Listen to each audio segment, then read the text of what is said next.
नमस्कार दोस्तों, हमारे यूट्यूब चैनल लक्ष्य स्टडी पॉइंट पर आप सभी का स्वागत है।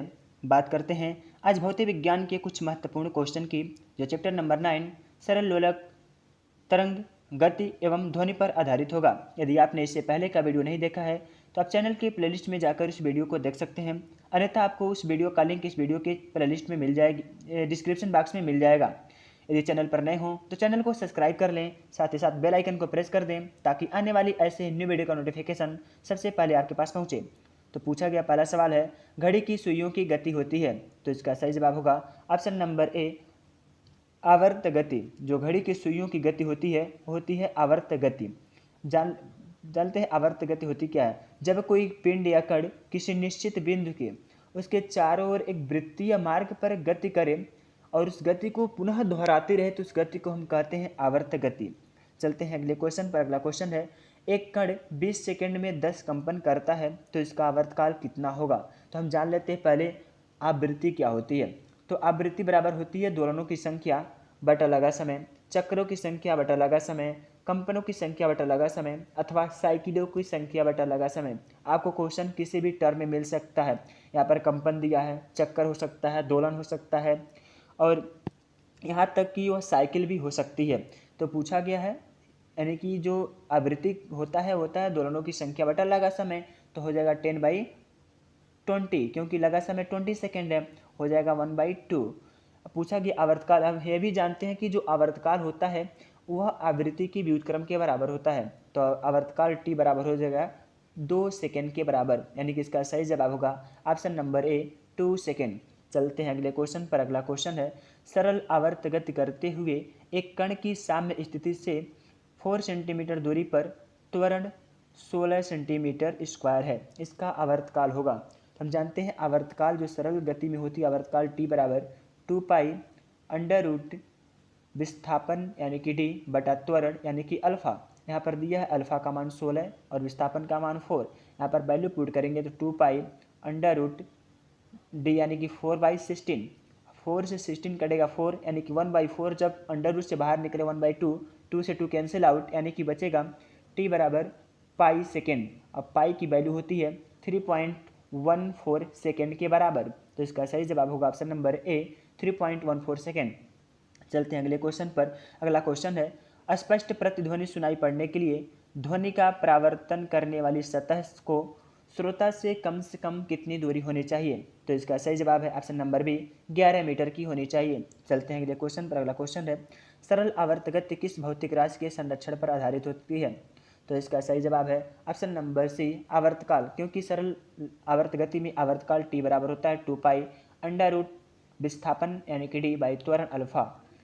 चलते हैं अगले क्वेश्चन पर। अगला क्वेश्चन है, एक कण x अक्ष के अनुदिश सरल आवर्त गति कर रहा है जिसका आयाम 4 सेंटीमीटर तथा आवर्तकाल 1/2 सेकेंड है, तो कण द्वारा x+4 यानी कि x+2 सेंटीमीटर से x+4 सेमी तक जाने तथा वापस आने में लिया गया न्यूनतम समय होगा। तो x बराबर 0 से x बराबर 4 सेंटीमीटर तक जो लगा समय होगा t बराबर 4-0 यानी कि 4/1.2 इक्वल 0.3 सेकेंड के बराबर होगा। अब बात करते हैं इस टर्म की, तो x+2 से x+4 सेंटीमीटर तक, तो इसमें समय होगा आपका t बराबर 0.1 सेकेंड। इसको पूर्ण रूप से सॉल्व करते हैं तो इसका आंसर आता है 0.4 सेकेंड के बराबर, यानी कि इसका सही जवाब होगा ऑप्शन नंबर बी, 0.4 सेकेंड। चलते हैं अगले क्वेश्चन पर। अगला क्वेश्चन है, विस्थापन का मान बढ़ने से दोलन का आवर्तकाल क्या होता है, यानी कि आवर्तकाल पर क्या प्रभाव पड़ता है। तो आवर्तकाल टी बराबर होता है 2 पाई अंडर रूट डी यानी कि विस्थापन बाई अल्फा यानी कि त्वरण। जो आवर्तकाल और विस्थापन में संबंध होता है अनुक्रमानुपाती की, यानी कि विस्थापन बढ़ेगा तो आवर्तकाल बढ़ेगा, विस्थापन घटेगा तो आवर्तकाल घटेगा। और यहीं पर आवर्तकाल एवं त्वरण में संबंध जो होता है व्युत्क्रम का, यानी कि व्युत्क्रमानुपाती की। यदि आवर्तकाल बढ़ता है तो त्वरण घटेगा, त्वरण घटता है तो आवर्तकाल बढ़ेगा, आवर्तकाल घटेगा तो त्वरण बढ़ेगा, यानी त्वरण बढ़ता है तो आवर्तकाल घटेगा। यानी कि इसमें और इसमें सेम विपरीत का रिलेशन चलता है, और आवर्तकाल और जो विस्थापन होते हैं सेम समानुपाती का रिलेशन चलता है। तो पूछा गया विस्थापन का मान बढ़ने से दोलन का आवर्तकाल बढ़ जाता है। चलते हैं अगले क्वेश्चन पर। अगला क्वेश्चन है त्वरण का मान बढ़ने पर आवर्तकाल का मान होगा। तो आवर्तकाल का मान घट जाएगा क्योंकि त्वरण जो होता है आवर्तकाल के व्युत्क्रमानुपाती होता है। चलते हैं अगले क्वेश्चन पर। अगला क्वेश्चन है सरल आवर्त गति में किस कण का विस्थापन धीरे धीरे घटता जाता है तो इसका आवर्तकाल पर क्या प्रभाव पड़ेगा। तो सरल आवर्त गति में किसी कण का विस्थापन जो होता है आवर्तकाल से सीधे व्युत्क्रम यानी कि आवर्तकाल और विस्थापन में समानुपाती का रिलेशन होता है। जब धीरे धीरे विस्थापन घटेगा तो जाहिर सी बात है आवर्तकाल घटेगा, यानी कि इसका मान होगा ऑप्शन नंबर डी, कम हो जाएगा। चलते हैं अगले क्वेश्चन पर। अगला क्वेश्चन है पृथ्वी पर एक सरल लोलक का आवर्तकाल 2 सेकंड है। यदि इस सरल लोलक को चंद्रमा पर ले जाएं तो इसका आवर्तकाल होगा। यदि हम चंद्रमा पर ले जाते हैं तो इसका आवर्तकाल होगा। तो जो पृथ्वी पर सरल लोलक का आवर्तकाल होता है 2 सेकंड। पृथ्वी पर सरल लोलक का आवर्तकाल होता है 2 सेकंड और जी का मान तो आपको पता है 9.8 मीटर प्रति सेकंड स्क्वायर के बराबर, यानी कि जो टी का मान निकल जाएगा वो होगा 2.2 इंटू 2.45 यानी 4। इसका सही ऑप्शन नंबर बी 4.9 सेकेंड के बराबर होगा। चलते हैं अगले क्वेश्चन पर। अगला क्वेश्चन है एक वस्तु प्रति सेकंड 50 कंपन कर रही है तो ध्वनि का वेग 330 मीटर पर सेकेंड है तो तरंग दैर्ध्य होगी। यहाँ पर दिया है वस्तु प्रति सेकेंड 55 कंपन कर रहा है, यानी n बराबर होगा कंपनों की संख्या बटा लगा समय 55/1 यानी कि 55 हर्ट्ज के बराबर होगा। आवृत्ति का मान मिल गया, ध्वनि का वेग दे दिया, तरंग दैर्ध्य तो लैम्डा बराबर तरंग दैर्ध्य होता है v बराबर n लैम्डा के। n लैम्डा जहाँ भी होती तरंग गति, n आवृत्ति, लैम्डा तरंग दैर्ध्य, तो तरंग दैर्ध्य पूछा है तो v बाई n की हो जाएगा।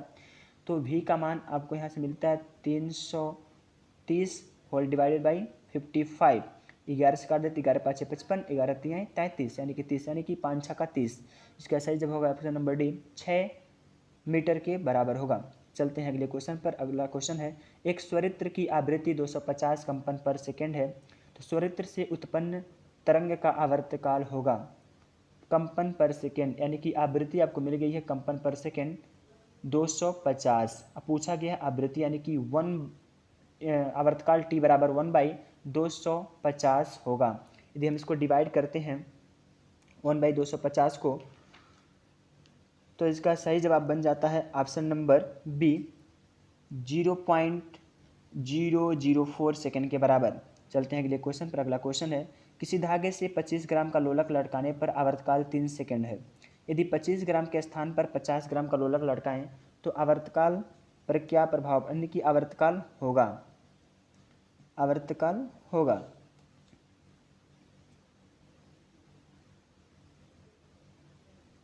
तो चूंकि हम जानते हैं कि आवर्तकाल होता है t बराबर 2π√L/g के।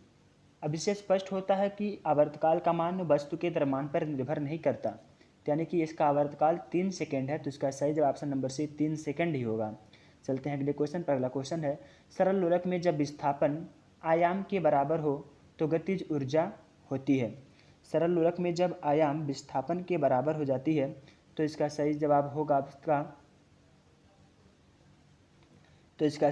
ऑप्शन नंबर ए उच्चतम होगा, उच्चतम। चलते हैं अगले क्वेश्चन पर। अगला क्वेश्चन है किसी माध्यम में चलने वाले दो तरंगों की आवृत्तियों का अनुपात 3/4 है।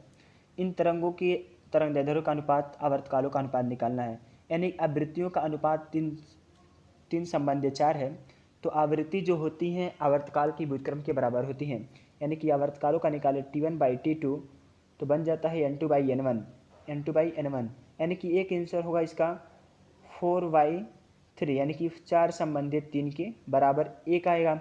और इसमें पूछा तरंग दैर्ध्य चूँकि हम जानते हैं आवृत्ति n बराबर होती है v बराबर होती है n लैम्डा के, जो तरंग चाल होती है v बराबर n लैम्डा के बराबर होती है और n आवृत्ति यानी कि तरंग चाल दोनों के लिए समान होगी। अब यहाँ पर हम लिख लेते हैं जो लैम्डा होगा वो होगा तरंग चाल v बाई आवृत्ति के। तो यहाँ पर जो तरंग चाल होगा दोनों तरंगों के लिए समान होगा, तो इसका बन जाता है λ1/λ2 इक्वल n2/n1, यानी कि 4/3। तो इसका सही जवाब ऑप्शन नंबर सी 4/3 तथा 4/3 होगा। चलते हैं अगले क्वेश्चन पर। अगला क्वेश्चन है, अनुप्रस्थ तरंगें उत्पन्न की जा सकती हैं। तो अनुप्रस्थ तरंगें केवल उत्पन्न की जाती हैं ठोस व द्रव में। ठोस व द्रव की ऊपरी सतह पर अनुप्रस्थ तरंगें उत्पन्न की जा सकती हैं। उनके निचली सतह पर इनका उत्पन्न संभव ही नहीं होता है और न ही ये गैस में उत्पन्न होती है। चलते हैं अगले क्वेश्चन। अगला क्वेश्चन है, एक मनुष्य 900 मीटर दूर स्थित सीटी की ध्वनि सुनकर अपनी घड़ी मिलाता है। उसकी घड़ी में कितना दोष होगा? ध्वनि में उत्पन्न वेग इतना है। वेग, तो इसका सही जवाब ऑप्शन नंबर बी 3 सेकेंड सुस्त होगा। चलते हैं अगले क्वेश्चन पर। अगला है, सरल लोलक का चंद्रमा के तल पर आवर्तकाल होगा। सरल लोलक का चंद्रमा के तल पर आवर्तकाल जो होगा वो घट जाएगा, क्योंकि 1/6 होता है वहाँ पर गुरुत्वीय त्वरण चंद्रमा पर पृथ्वी के गुरुत्वीय त्वरण का 1/6 होता है, यानी कि इसका सही ऑप्शन नंबर बी होगा, घट जाएगा। यदि चैनल पर नए हो तो चैनल को सब्सक्राइब कर लें, साथ ही साथ बेल आइकन को प्रेस कर दें ताकि आने वाले न्यू वीडियो का नोटिफिकेशन आपके पास पहुंचता रहे। वीडियो तक देखने के लिए आपका धन्यवाद। जय हिंद, जय भारत।